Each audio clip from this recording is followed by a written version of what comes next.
Afonso está aqui tendo dedicado sua vida para fazer esse poema belíssimo, que é toda a trajetória, não é?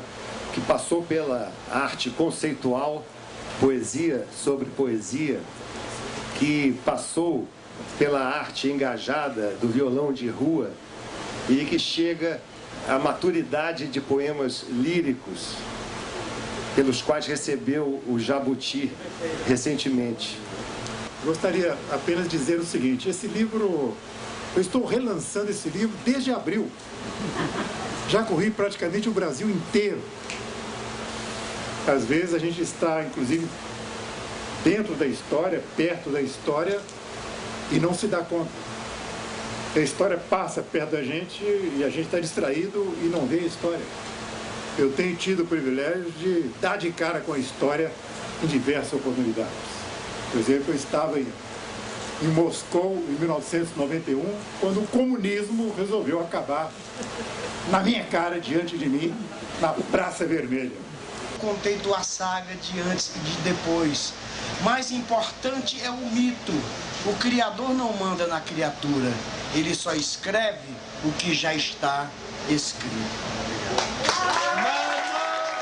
Eu dava aula no Colégio Estadual de Belo Horizonte entre 62 e 65.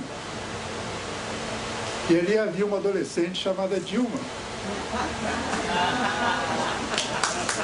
Que estudou nesse colégio e teve a sorte de não ser minha aluna.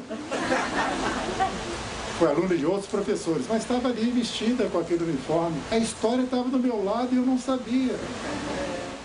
Como se faz para calar o vento quando ele sopra com a força do pensamento?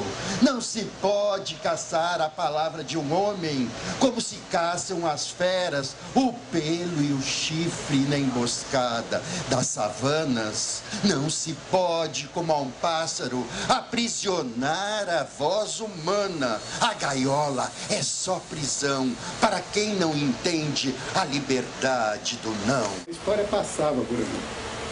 A história está passando por aqui hoje. Nós temos que ter esses olhos abertos para perceber onde ela está. E a poesia tenta dar a noção dessa passagem. Desde Homero, os poetas tentam fixar o essencial que existe dentro dos acontecimentos.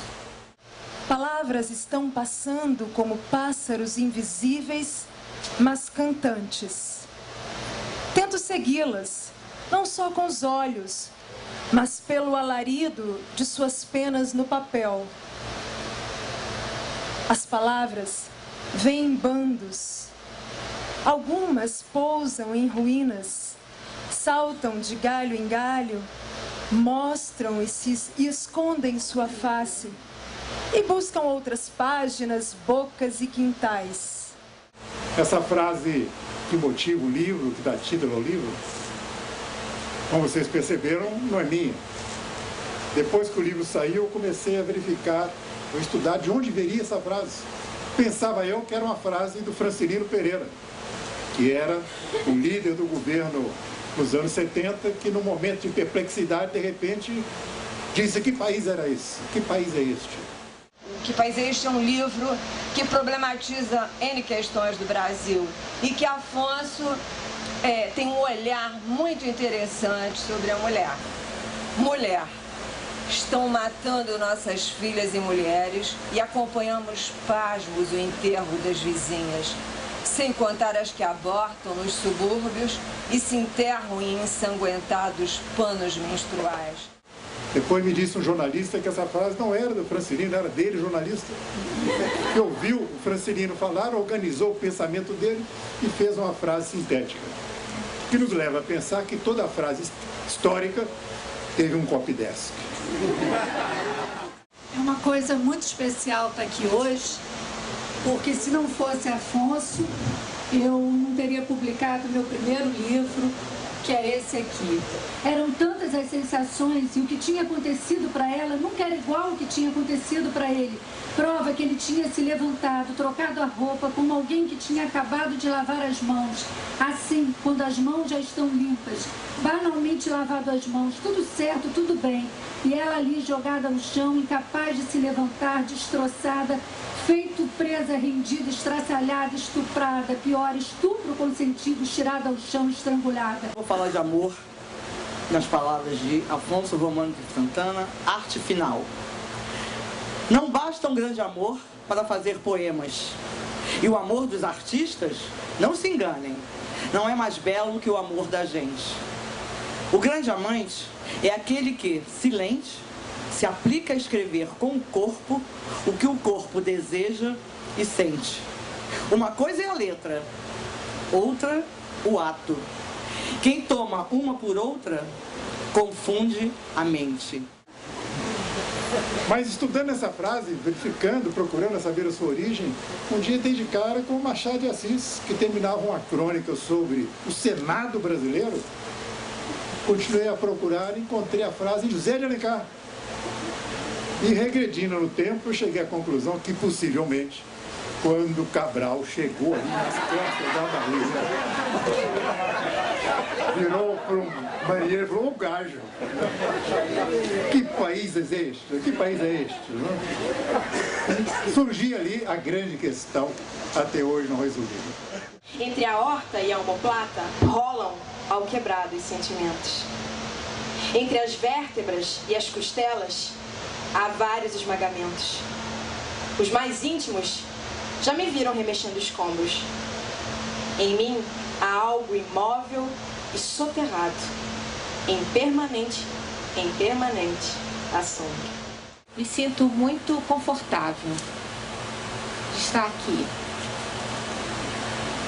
por muitas razões, mas sobretudo porque se essa cátedra existe, se aqui estamos nós, de Nilza a Ana, de Gilda a Oiticica, todos aí incluídos nesse abraço,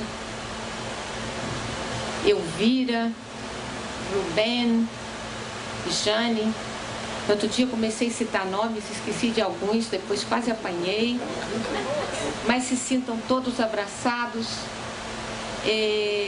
Se estamos todos aqui nesse grande abraço, nessa tenda maravilhosa que o Oiticica descolou,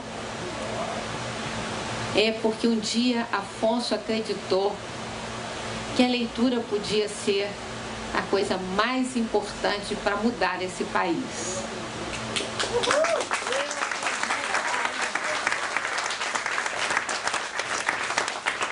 O país ainda não mudou, mas nós não desistimos, porque nosso guru está aqui 30 anos depois com o livro vivo. Bom, essa pergunta aprendi também que ela não tem uma resposta momentânea. Cada geração dá uma resposta no tempo e no espaço. De qualquer maneira, fica a questão que é para ser respondida não por mim, mas por todos e progressivamente através do tempo e do espaço.